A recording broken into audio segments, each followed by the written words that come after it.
We share. Oh, take a ride with me.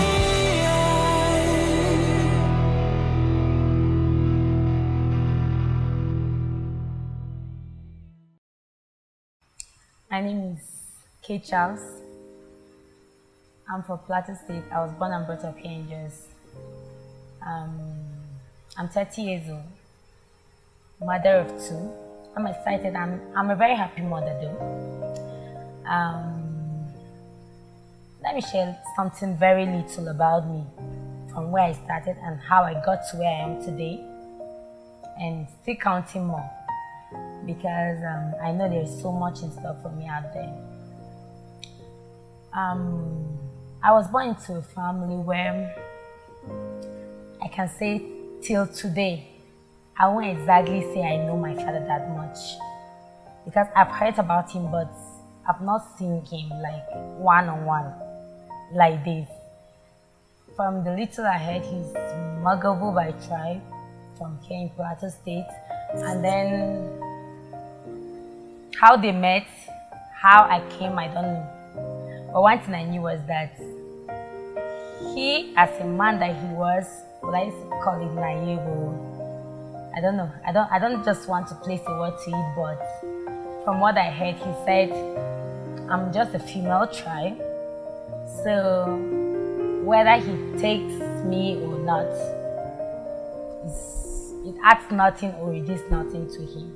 That was the exact words I heard. He told my mom. So I was born in my mother's house. Kind of, she went back to her parents and gave birth to me in her family house. Then I stayed with my grandmother for some years. I was 7, then I went to stay with an aunt. And that is where everything began, kind of.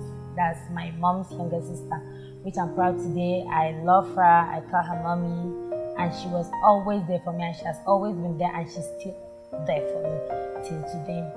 I have 6 siblings now. I'm the oldest, even though the only child in my dad's side. My mom has other kids, like 5 of them, 2 boys, 3, as in 2 girls, 3 boys. So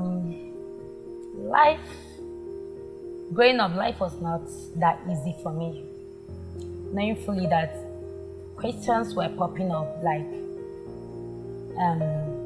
when growing up, you as a child hearing people telling, like maybe overhearing conversations between adults saying they really wish her dad was there for her, kind of. Then you'll be like, kind of surprised. Don't I have a dad? Is the man I know as daddy not daddy anymore? Kind of. So that got me scared, kind of.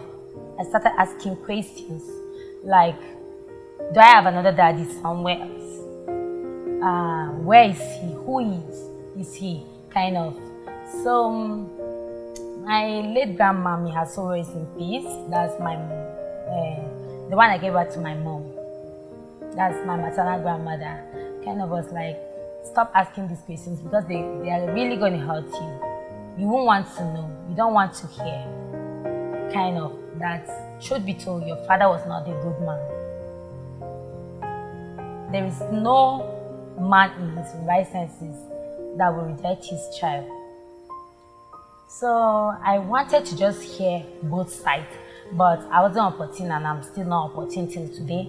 And truth be told, I don't want to hurt my mom by asking much questions, because I just realized that each time I ask questions about my dad, it kind of breaks her heart. So you should imagine what a woman has gone through for her not to say it till today. I'm 30, by next year I'll be 31.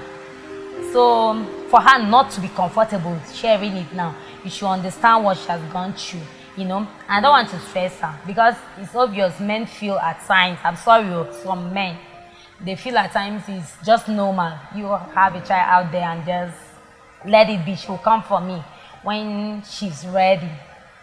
Well, to me, I don't think I really need him that much.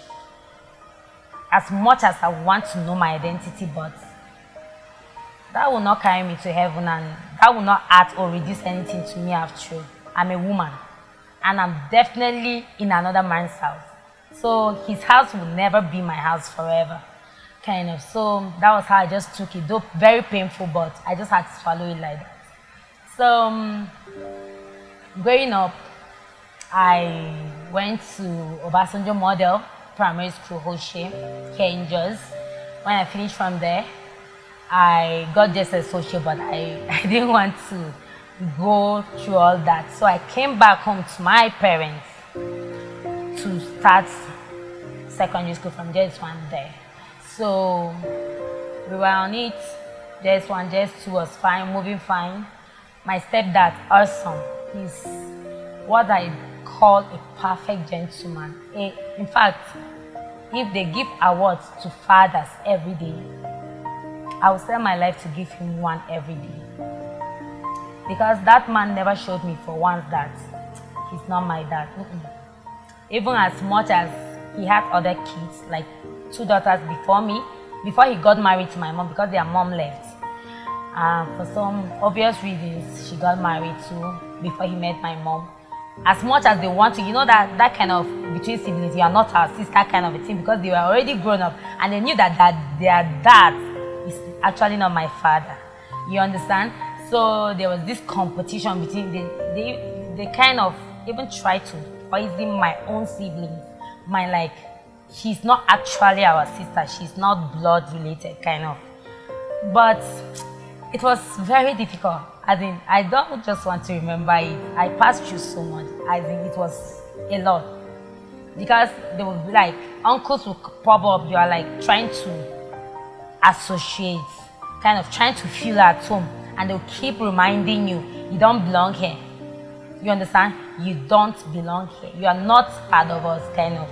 But I put you, as in, I remember when I was in like just 3, I have this uncle, I won't say kind of crazy, but he's somehow obsessed with life, kind of, and a lot of things have been going through his mind that he will always remind me that I should go and go to my house, or I should go and go to my father's house, like, go and look for your father's house. This is not your home, and you are feeling you are smart, intelligent, all that. My brother is proud of you, this, that. Go and look for your father. You don't have an inheritance here in this house, kind of. So that kept pinching me. It was so painful, you understand? To a point whereby your mates around the environment area where you play with will start telling you words that they are not supposed to. As children, they have these toxic words, kind of trying to make you understand that you don't even know who you are. You don't have an identity. I try by my possible best kind of to just take it in, process it and let it go. So at a point, I couldn't take it anymore. I was like, I went to face my mom and said, if you don't tell me who my dad is, I'll kill myself, kind of. I didn't, just to scare her. Out of her own anger, which I know she was very angry, she won't wish me dead though. She said, if you like, leave my house. Where was that your dad when I was suffering to raise you up, to bring you up? Everything, I gave birth to you, I raised you up by myself, all this kind of thing. He wasn't there, you're asking me about daddy now. With that, if you are not comfortable with the one you have now, then go to anywhere you want to go to. If you die, I will bury you. That pained me. I ran, I left home. Kind of. I stayed almost 2 years. I didn't come back to my mother's house. I didn't hear from them. They didn't hear from me. I was just there, but I didn't go far though. I was just within refuge.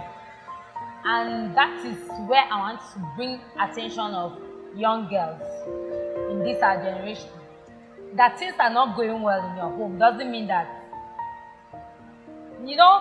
ideas will come up like, let me just leave their house, or let me just go somewhere else. You understand? But how much of that idea is going to profit you at the end of the day? You understand? You got to analyze.